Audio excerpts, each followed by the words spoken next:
السلام علیکم، ہم سب نیوز کے ساتھ میں ہوں محمد حارث۔ نظر ڈالتے ہیں اب تک کی ہیڈ لائنز پر۔ امریکہ کا پاکستان پر سرحد پار دہشت گردی کو روکنے میں ناکامی کا الزام۔ پاکستان اور امریکہ کی اعلیٰ فوجی قیادت نے ایک دوسرے پر سرحد پار دہشت گردی کی روک تھام کے لیے ٹھوس اقدامات نہ کرنے کا الزام لگایا۔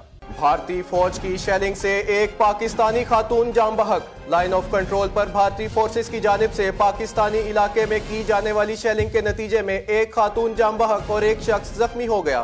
ذرائع کے مطابق بھارتی فورسز کی جانب سے حالیہ جنگ بندی کی خلاف ورزی ضلع پونچھ کے سیکٹر عباس پور میں کی گئی ہے۔ اسلام آباد ہائی کورٹ نے کل صبح تک دھرنا ختم کرنے کا حکم دے دیا۔ ڈپٹی کمشنر اسلام آباد کیپٹن مشتاق کی سربراہی میں اجلاس۔ انتظامیہ نے دھرنے کے قائدین کو رات 10 بجے تک جگہ خالی کرنے کا حکم دے دیا۔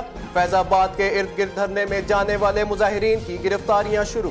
مریم نواز نے اپنے ٹویٹ پیغام میں ایک بار پھر عدلیہ کو نشانہ بنا دیا۔ کہتی ہیں ایک بڑا فیصلہ انسان کی ساکھ کو خراب کر سکتا ہے۔ معزز ججوں کا کہنا درست ہے کہ پاناما کا فیصلہ برسوں یاد رکھا جائے گا۔ سینٹ الیکشن کا انتظار ہو گیا بیکار۔ نواز شریف کی نااہلی کے بعد پیدا ہونے والے حالات پر قابو پانے کے لیے قبل از وقت انتخابات کے آپشن پر صلاح مشورے شروع۔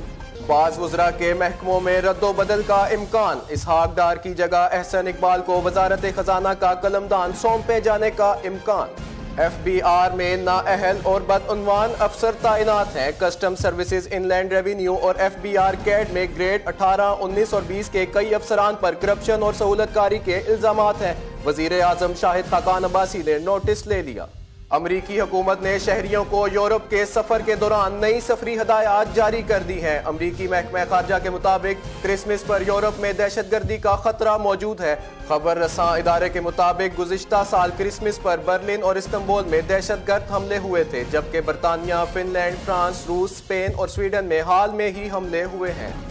سعودیہ سے ایران سے متعلق خفیہ معلومات کے تبادلے پر تیار ہیں۔ اسرائیل نے پہلی بار سعودی عرب کو تعاون کی پیشکش کر دی۔ اسرائیلی فوج کے سربراہ جنرل گیڈی کا کہنا ہے کہ ہم اعتدال پسند عرب ممالک سے اپنے تجربات اور ایران کا سامنا کرنے کے لیے انٹیلیجنس معلومات کا تبادلہ کرنے کے لیے تیار ہیں۔ آج دنیا بھر میں طالب علموں کا عالمی دن منایا جا رہا ہے۔ اس دن کو منانے کا مقصد تعلیم کے حصول کی افادیت کو طالب علموں میں اجاگر کرنا ہے۔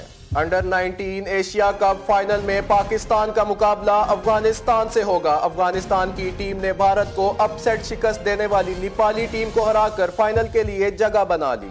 ملک کے کئی حصوں میں سردی بڑھ گئی۔ ضلع استور میں کئی سال بعد برف باری۔ ہیڈ لائنز آپ نے جان لی۔ اس حوالے سے آپ کو اپڈیٹڈ رکھیں گے۔ دیکھتے رہیے ہم سب نیوز۔